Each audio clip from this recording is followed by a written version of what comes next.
El pastor Alberto Solórzano, obispo de la Red Global CCI, desde muy joven fue llamado a servir a Dios en el ministerio.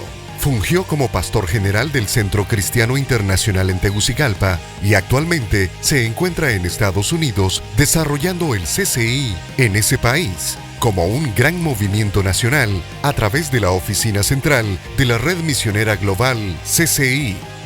Recibamos con un fuerte aplauso al obispo Alberto Solórzano. Saludos, queridos hermanos, qué bendiciones poder compartir con ustedes en esto que es nuestro congreso para las iglesias allá en México. Recientemente me he llevado a cabo nuestro congreso para las iglesias en América del Sur y ahora estamos dando este siguiente paso. Estos son momentos importantes porque aparte de servir para generar inspiración, dirección a la labor que estamos desarrollando en el contexto de cada una de nuestras iglesias, también es una oportunidad para poder tener comunión entre nosotros, ya que este evento es un evento presencial. Y saludo a todos los pastores, las congregaciones y también a nuestro presbítero, el pastor Mario Valencia, quien está de forma presencial ahí con ustedes y a quien agradezco la oportunidad que me da de poder compartir y abrir con este primer tema en esto que hemos llamado y titulado como tema general para este congreso, la iglesia que se multiplica.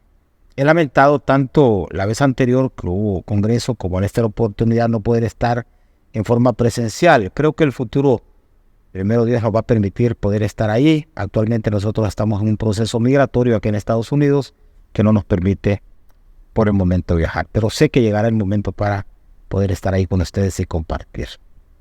Bien, este primer tema, el cual es características de una iglesia que se multiplica. Con esto voy a abrir. En la medida que se vaya desarrollando el congreso, ustedes van a ir teniendo más insumos y más elementos que nos van a ayudar, como he dicho antes, a poder terminar de configurar esta propuesta que estamos haciendo de la iglesia que se multiplica. ¿Cuáles son las características de esa iglesia que se multiplica? Voy a introducir mi momento de compartir con ustedes con este texto del libro de los Hechos, capítulo 6, en el verso 7. Voy a leer de la versión Reina Valera del 60. Dice, y crecía la palabra del Señor. Y el número, atención a esto, el número de los discípulos se multiplicaba.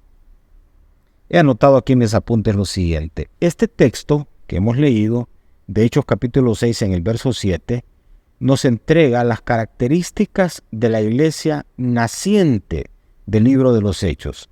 Esta iglesia naciente experimentó multiplicación. Así lo vemos en la parte final de este texto. Dice, el número de los discípulos se multiplicaba. O sea, experimentó no suma, sino multiplicación.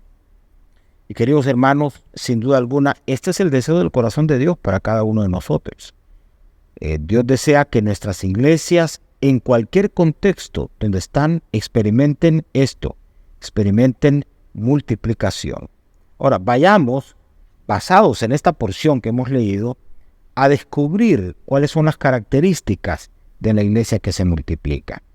¿Cuál es el énfasis que el pastor, los líderes y los miembros de esa iglesia colocan allí para que esa iglesia sufra y experimente ese crecimiento y esa multiplicación en términos numéricos? En primer lugar, notamos en este texto que esta iglesia naciente se comprometió en primer lugar con el anuncio de la palabra. Yo lo tengo aquí en mayúscula, esta frase, el anuncio de la palabra.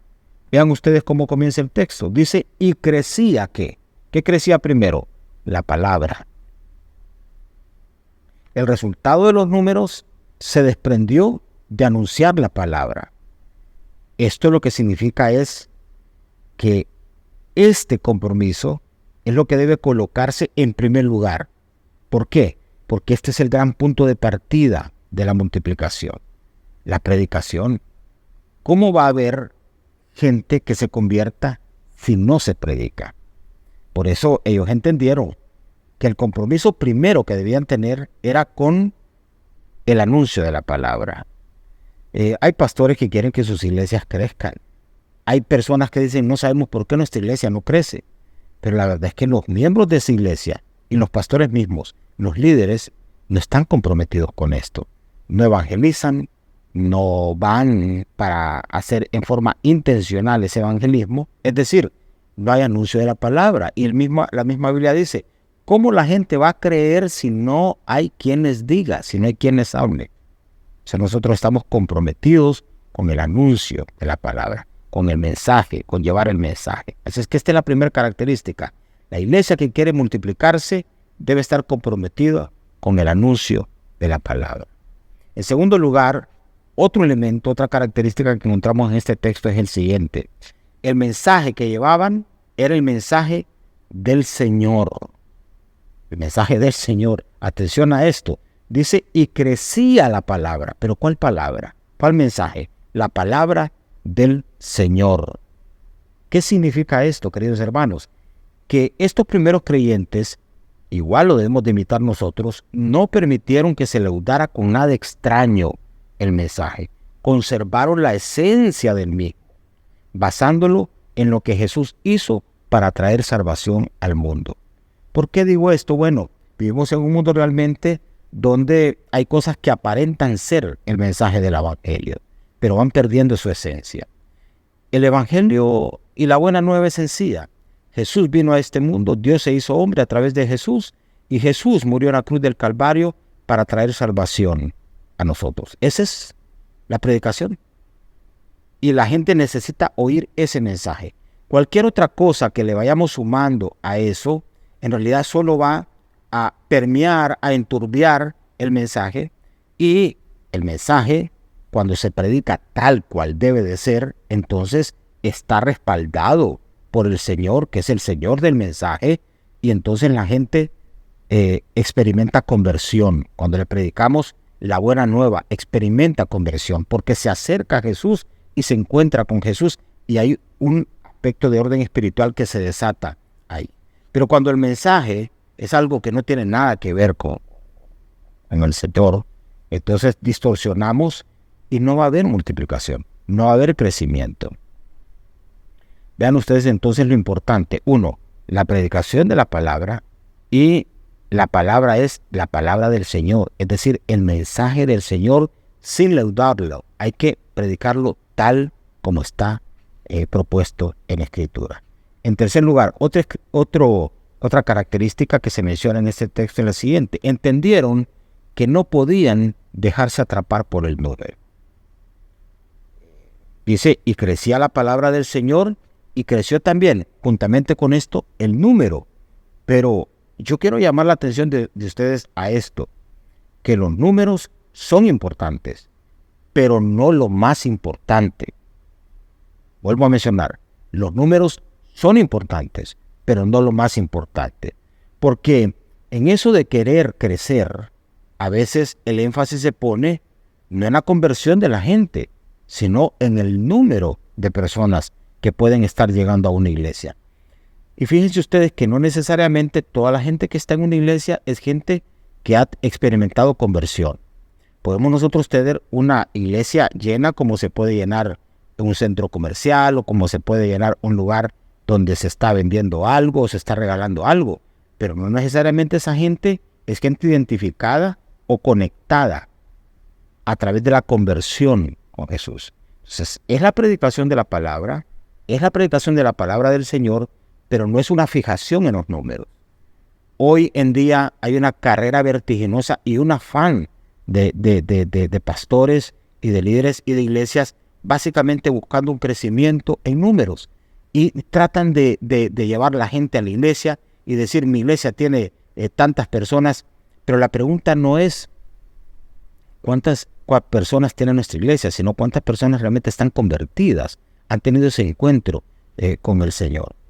Y quiero entonces no que nos divorciemos de la idea de ganar a mayor número, porque Pablo dijo, yo quiero ganar a mayor número, pero quiero ganarlos, quiero tenerlos como parte de, no solo que sean números y quedar atrapados bajo esa efervescencia de los números y de ese crecimiento que es espuma en algunos momentos. De ahí surgen algunas estrategias de crecimiento que se convierten básicamente en espuma y se vuelve una carga pesada para la iglesia, porque se desata toda una estructura de trabajo que luego, si no se cumplen ciertas metas y ciertos propósitos, la gente entra en frustración y entra en cansancio. Y la iglesia queda atrapada en esa dinámica de trabajo. No es el tema de los números lo que nosotros buscamos.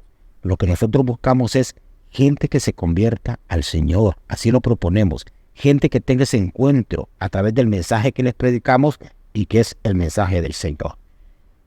Número 4. Esta es la siguiente característica que encontramos en este texto. Le apuntaron, es decir, en forma intencional, y así lo coloco acá, le apuntaron a tener número, pero de discípulos. Eso hace una gran diferencia. El texto dice acá, y crecía la palabra del Señor y el número de ¿qué? De asistentes a la iglesia. ¿El número de qué? De simpatizantes con el evangelio. ¿El número de qué? El número de personas que asistían de cuando en cuando. No, el número de discípulos. Porque esa es la meta del crecimiento y de la multiplicación. Es que la gente se convierta en un discípulo. Y aquí he colocado lo siguiente. Jesús nos mandó a eso, a hacer discípulos.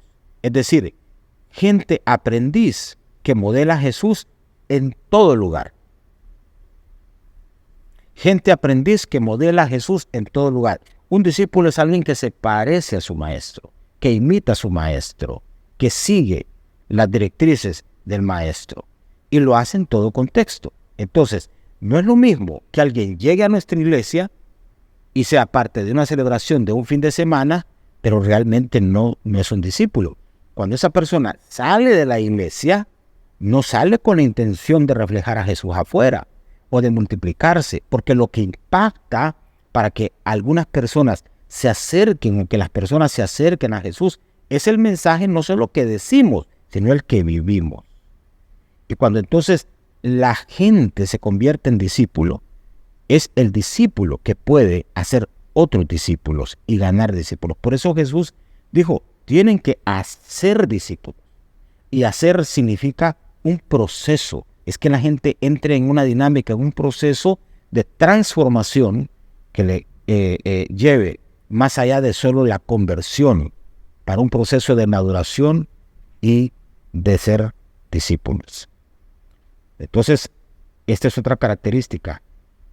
Estas iglesias, estos creyentes le apuntaron a tener número. ¿Pero número de qué? De discípulos. Diga conmigo, número, pero número de discípulos. Queremos números, pero números de gente que sean discípulos. Discípulos.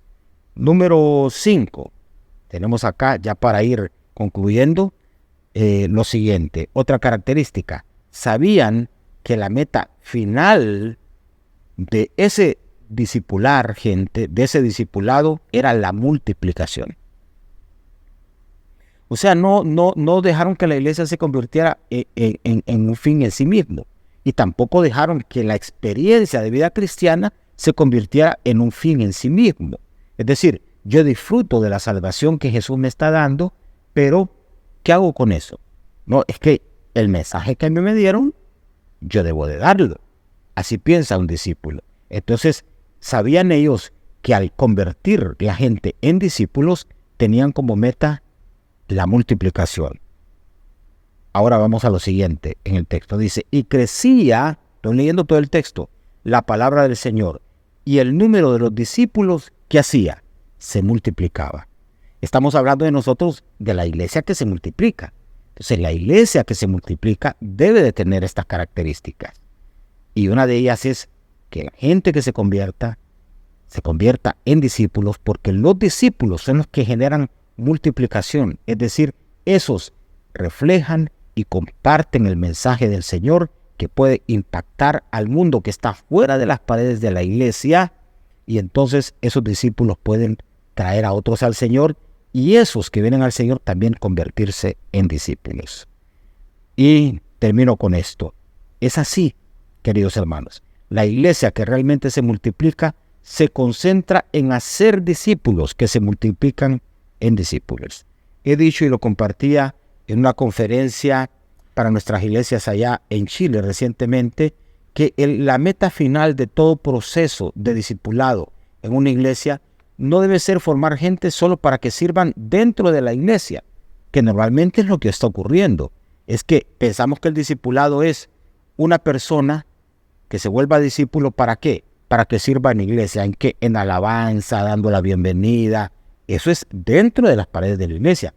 Pero el proceso, la meta final de todo discipulado es que la gente se convierta en un discípulo para servir fuera de la iglesia, en cualquier lugar donde está, en su centro de trabajo, en su comunidad, en cualquier contexto. Porque siendo discípulo, y lo he dicho reiteradamente, se convierte en un reflejo del maestro, en una copia del maestro. Entonces, ese discípulo puede llevar a Jesús a todo lado. ¿Qué es la idea? Si queremos nosotros multiplicación, entonces el efecto de la iglesia debe hacerse sentir no dentro de las cuatro paredes, ahí llegamos a celebrar, sino fuera de allí. Y esa es la labor que hace no el pastor es un discípulo también, sino la congregación toda. Así es que voy a recapitular.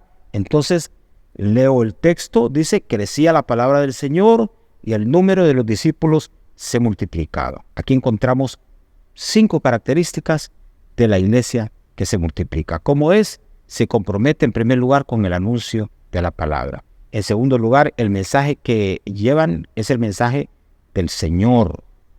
Número 3, entendieron que no podían dejarse atrapar por el número. Ese afán desmedido por tener número, pero gente que no es convertida o gente que ni siquiera son discípulos. Le apuntaron, número 4, le apuntaron en forma intencional a tener número. ¿Pero número de qué? De discípulos. De discípulos. Y número 5, también sabían que la meta final de discipular a esa gente o de un discípulo es la multiplicación. Queridos hermanos, espero que esto, que insisto, nada más está inaugurando la serie de mensajes que va a contener este congreso, básicamente abre la puerta para lo que sigue, porque pues nuestros consiervos, pastores, tanto de ahí, de México, porque hay 2 pastores de México y eso me contenta mucho que van a compartir con ustedes, como igual otros pastores de nuestra red terminarán de ir ahondando algunas de estas cosas que yo he mencionado. Así es que no pierdan el hilo, hay que estar de principio a fin para tener todo el contenido que vamos a entregar. Muy bien, vamos a orar. Reitero mi gratitud por compartir con ustedes. Vamos a orar y a pedir al Señor que nos use. Este es un tiempo muy especial y es un tiempo donde debemos de estar disponibles para Dios, para que el Señor nos use poderosamente. Dios va a hacer y está haciendo cosas poderosas allá en México y estamos creyendo que las iglesias van a crecer. Usted debe creer lo mismo, debe decir amén a eso. Y también estamos creyendo que vamos a interactuar en un trabajo amplio, incluso con nuestras iglesias en Estados Unidos. De eso ustedes van a tener noticias también en los próximos días. Muy bien, voy a orar. Padre, te damos gracias. Gracias por tu acompañamiento, gracias por la oportunidad de celebrar este congreso acá. Gracias por tu presencia y gracias por tu visitación. Señor, permítenos afirmar esto que hemos leído en tu palabra y que, Señor, fue la experiencia de estos primeros discípulos que dieron origen a estas primeras congregaciones ahí en el libro de los Hechos, como se relata ahí. Gente comprometida en primer lugar con el anuncio de la palabra. Señor, gente que estaba clara que el mensaje es el mensaje del Señor, no el mensaje nuestro, no. Es el mensaje del Señor, el mensaje bíblico el que debemos de predicar. Padre, estos creyentes entendieron, como estamos entendiendo nosotros, que no podían dejarse atrapar por el número. No es que estamos queriendo número por tener número, no. Queremos ir más allá. Le apuntamos a tener número, pero número de discípulos. Diga conmigo, número de discípulos. Eso es lo que vamos buscando. Y Señor, gracias que también afirmamos que nuestra meta final es que la gente pueda conocer al Señor, pero igual entren en ese proceso para convertirse en discípulos y discípulos que generen esa multiplicación. Yo proclamo, Señor, en el nombre de Jesús, tiempo de multiplicación para nuestras iglesias en México y tiempo de multiplicación para nuestras iglesias en todo contexto. Un gran movimiento a nuestras iglesias y una inspiración y una sed para predicar la palabra, como sed hay en el mundo de oír el mensaje de la palabra que puede traer salvación. Te damos gracias, bendice el resto de este tiempo, Señor, y recibimos anticipadamente esa descarga de tu bendición sobre nosotros. En el nombre de Jesús. Amén. Queridos hermanos, les bendigo. Gracias y a seguirnos gozando y seguir ahí atentos a todo lo que el Señor quiere entregar. Bendiciones.